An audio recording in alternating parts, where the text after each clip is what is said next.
Hi everyone, I'm glad you're here. Thank you very much for joining me. Well, it's close to the end of the month, so you need to make sure you're still subscribed to your favorite channels.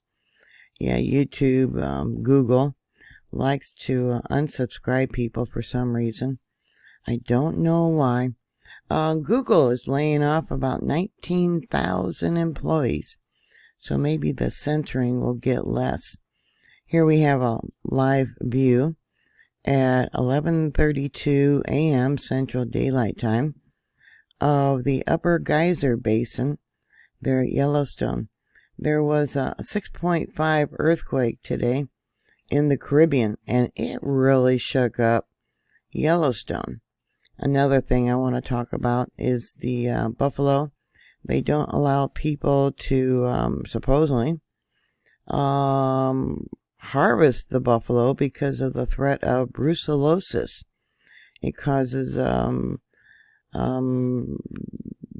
mothers to abort their fetuses and things like that. But yet, okay, so they're worried about brucellosis, but yet I found this article where a tribal bison hunter was shot north of Yellowstone National Park. Evidently, Native Americans are allowed to hunt buffalo that wander out of the park. It says here a tribal hunter was accidentally shot Tuesday in connection with the bison hunt on the northern border of Yellowstone National Park. According to Bison Advocacy Group, Buffalo Field Campaign, a Nez Perce tribal member sustained a non-life-threatening injury when he was shot by another hunter while dressing a bison he was harvesting. So they were harvesting for the meat. A shooter was one of 40 non-native hunters permitted to pursue bison that leave the park's northern boundary as part of a larger management strategy that seeks to limit their dispersal onto private and state land, Buffalo Field Campaign said. Another article I found about the Yellowstone wolves. Some of them are infected with T. gondii virus. This virus evidently comes from cats, and they suspect that it came from cougars. But what was interesting about this virus in this article, it talks about evolutionary survival. T. gondii is optimized for cats and their prey, but other animals can get caught in the biochemical crossfire, with similar behavior altering results. Even humans can be affected. What it does is make the animals and people take more risky behaviors. Some behavioral changes, including taking risks in business, road rage, and even schizophrenia, may be associated with T. gondii infection. And now, a recent study in the journal Communications Biology has shown the first evidence of T. gondii effect on gray wolves. They'll often go off and start their own packs or be loners. I'll give you a link to these two articles down below. Yep, the steam is looking a little dirty ever since that 6.2 earthquake. Yeah, it's currently 8 degrees there at Yellowstone. It's supposed to get down to below 0 tonight. So if they move the camera, I'm going to show you 2 videos. One for Beehive that had a very large eruption. I only caught the end of it. And I also caught Yellowstone, Old Faithful, going off, and it also had a very large eruption.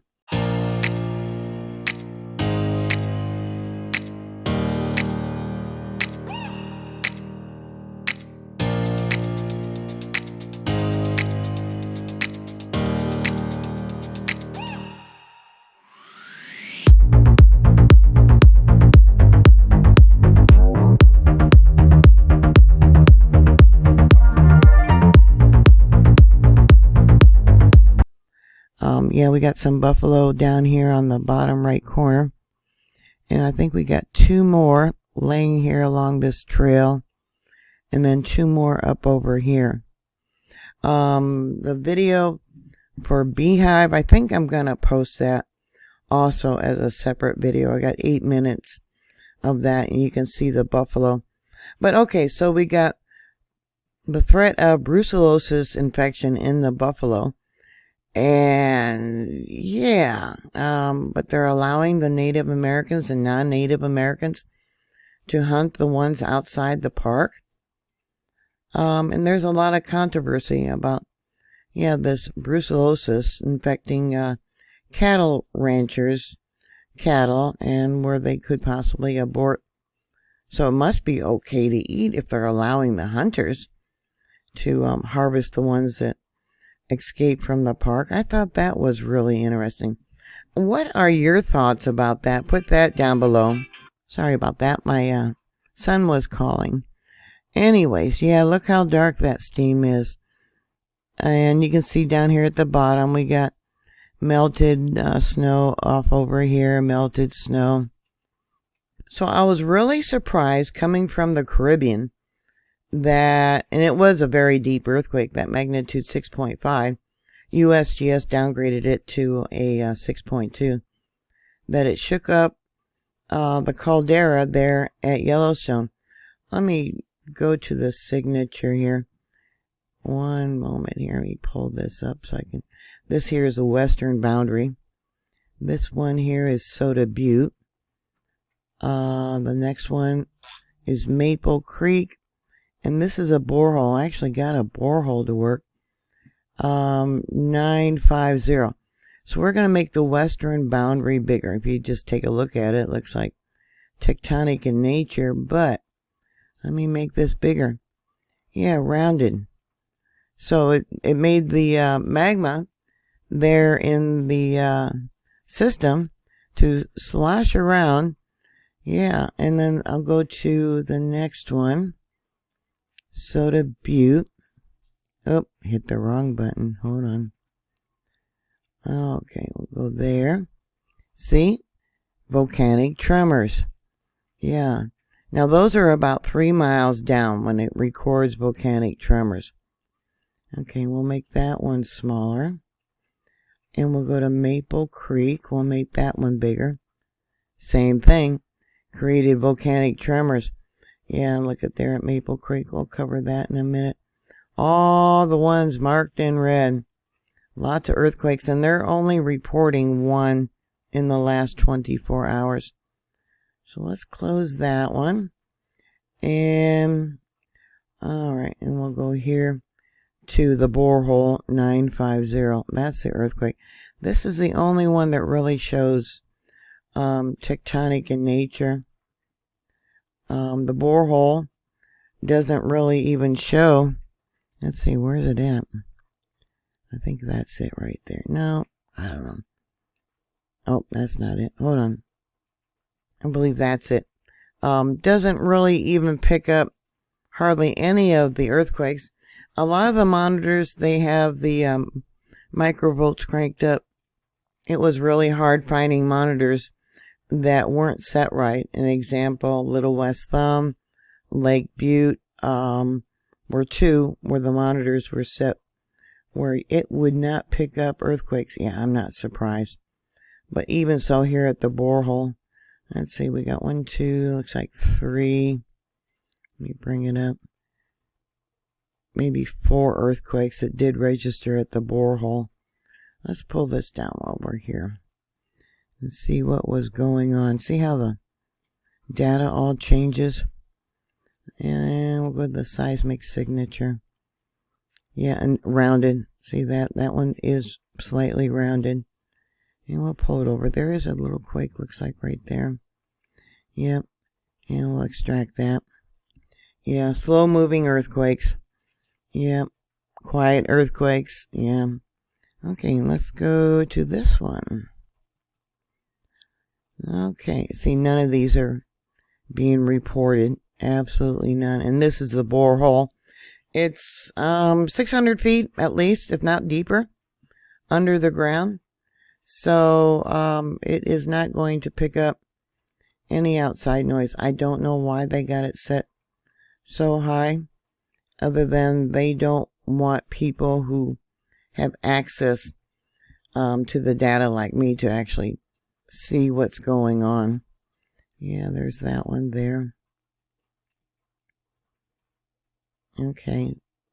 And is there more? Okay, we got a small one there. Two small ones there. That almost looks like blobs of magma. Let's look at the spectrogram. Yeah. Okay. And another small one there. Okay. Right there. Let's extract that. Okay. As I said, they're only reporting one earthquake within the last 24 hours. They're saying it's a magnitude 0.9. Yeah, right. And I'll pull it over because that way we can see the Snake River Plateau. Nothing over there for Sawtooth. Alright, and it occurred just after midnight Universal Time, 41 minutes. So let's zoom in to where they're saying it happened at. Okay, here we have Hedgen Lake. Let me pull this over. Hedgen Lake and then the Madison River area. Yeah, this is the area where, yeah, all the earthquakes and the heat and everything else is occurring. Oh, something else I wanted to show you. This is about the Tonga undersea volcanic eruption. A year later, we now know why the Tonga eruption was so violent.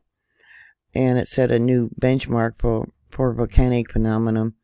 Anyways, it only took that volcano 1 hour between the time that the magma started coming up into the system where it had a full-blown eruption. There was no warning. I've talked about how any volcano could have an eruption with no warning at all. And this one, after looking at the data a year later, they found out that the magma started coming up about an hour before it blew.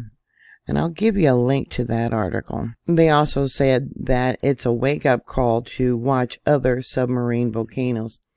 One, because it created the tsunami, but it should be a wake-up call to watch all volcanoes. Why they reported that one, I cannot tell you why. Let me go to, let's see, let's go to Maple Creek. Okay. Yeah, somewhere in there. 41 minutes after midnight. But you can see there is, yeah, are they just making them up now? Because you can see all these other earthquakes that they didn't report. Absolutely didn't report. But then they decided, oh, let's just throw a dart at the board and let's say there's an earthquake right there. Okay, there's probably this little dinky thing here. Oops, let me go back. Right there. Okay. Yeah, 4110. Let's see if they got how many seconds. It's supposed to be 41 and 27 seconds, so it would be in there. Who do they got working there? All right, right there. That's where it's supposed to be, right there. Okay. But yet they got this one that's not being reported, and this one not being reported, and these are all marked in red. So the computer picked them up and sent them a message. Oh, it's going smaller on me. Sent them a message saying, hey, we got an earthquake here at this monitor. Check it out. Yeah, let's go up. Let's see. Yeah, we got another one there. Yep, another one there, marked in red. These are all marked in red. Well, we got 1, 2, 3, 4, 5, 6, 7, 8, 9, 10 on this for Maple Creek. Okay, the biggest one looks like this one right here at 6:41. Here it is at the western boundary. Oh, went off the line. There we go. All right, let's go to Soda Butte. Let's see if it showed up there. 6:41. Let's see, is that it? Nope. Oh, okay. Alright, yeah, it just showing, yeah, magma intrusion, that's all it's showing there. Let me make it bigger. Yeah, harmonic tremors. So that's what it's showing there. And I already showed you Maple Creek. Let's go to the borehole, which is cranked where you can't see stuff.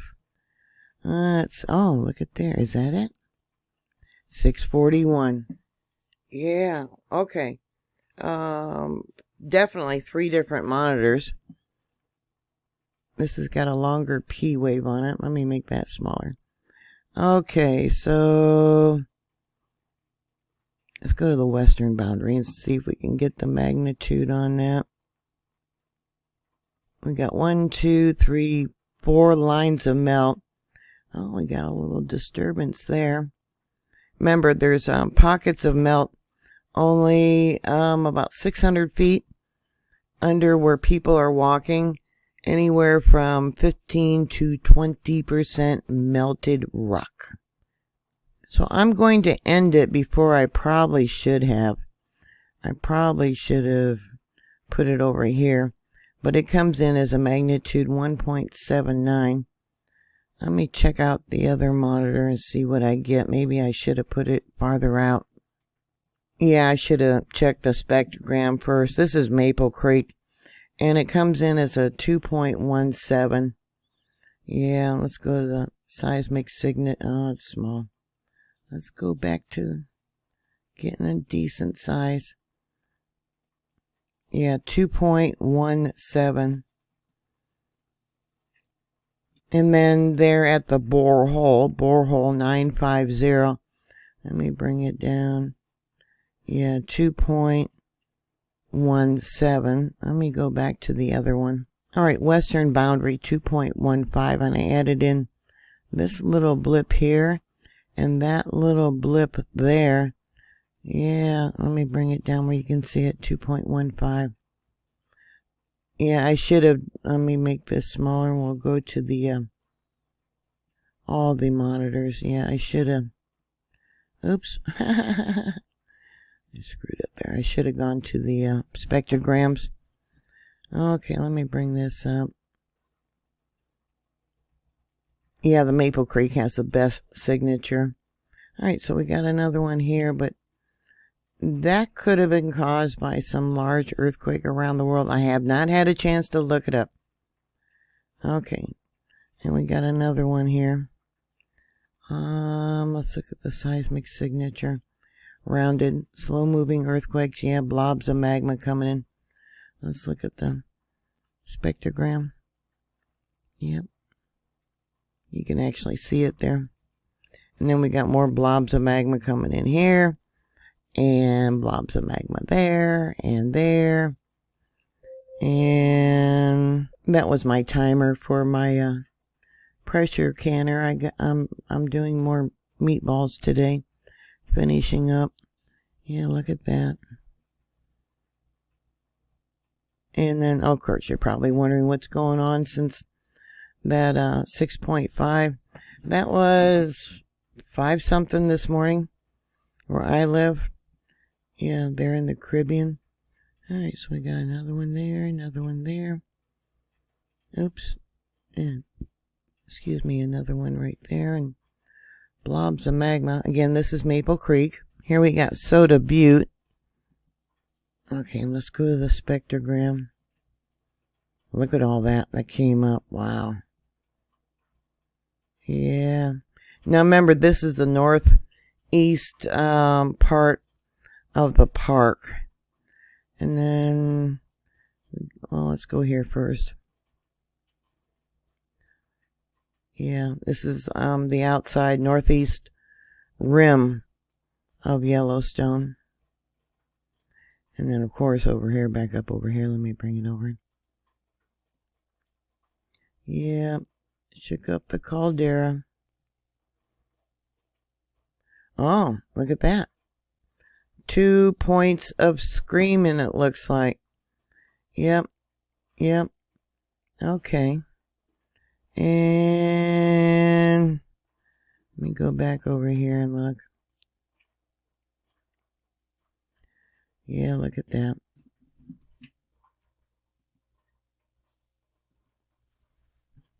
Yeah. Yeah, as long as it's not the outside wall of the magma chamber. Oh, there's more screaming. Cracking or falling away. More screaming there. And for a while this monitor wasn't working during, I think, some of my last reports that I did. Oh, more screaming there. Maybe they didn't know I was going to be looking today. I'm being facetious. Yeah. You know what really surprised me when I went to download the data for the Caribbean. Oh, more screaming there. How fast it came in. It was like, came in a matter of seconds. Where sometimes for Yellowstone, you know, like I said, I can't even get it to work. And it just takes, you know, a half an hour sometimes to get the data. Yeah, screaming there. All right, western boundary. What was that, Sean? Because there's been some activity here, too. This area has increased in activity. This is what it was showing. Yeah, look at that. That's interesting. I often suspected that there might be dike intrusion trying to come up. Look at that. Yeah, a crack in the ground where the magma is trying to come up. Here's an example of it on Wikipedia. This is where the crack formed and the magma was coming up. And we can only see it now because of the erosion of the surrounding rock. But this is the tube of the magma. Yeah, as it was trying to come up and break through the ground. Don't look like it quite made it. Looked like it was started going horizontally on this one. Let's see. This is an image they have from New Mexico. Yeah, erosion that removed some of the softer rock so they can see how the dike was originally intruded. And another example of dike intrusion as it slowly goes up. You see the difference in the rock here in the center. And this is from Scotland. So going back to the western boundary, let me pull this up. Yeah, that's what I think is going on here in the western boundary. Yeah, and maybe 5 years ago, they were having this same event going on there at Grant. See how that's kind of fuzzy right there? Fuzzy there as it jumps. Yeah, at Grant, which is by Little West Thumb. Yeah, this is what it was showing when I pulled the files. Let me go up a little bit. Yeah, there's a little quake there. Yeah. So what are your thoughts about all this that's going on? Look at how dark that steam is. It's like, wow, it's just getting worse and worse and worse.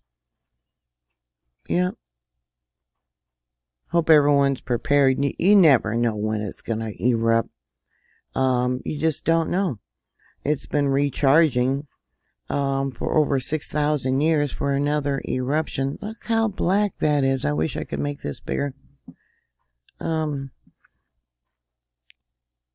Yeah. Oh, they're going to zoom in a little bit. Oh, good. Thank you.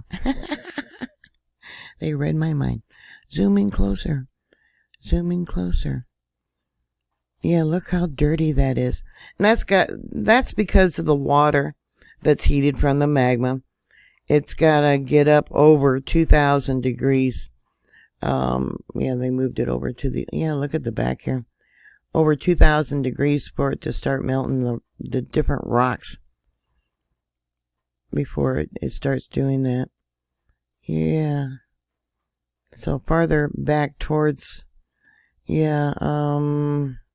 probably, they went back there again. Thank you. Anyways, yeah, put your thoughts down. Thank you very much for watching. Please share. Please make sure you're subscribed. Please thumbs up my videos. That will help with the ranking. I mean, it almost looks like a fire here. Look at that. Can you see that? I don't know. Helps with the ranking there on YouTube. Please stay safe, and I will talk to you later. God bless y'all. Bye.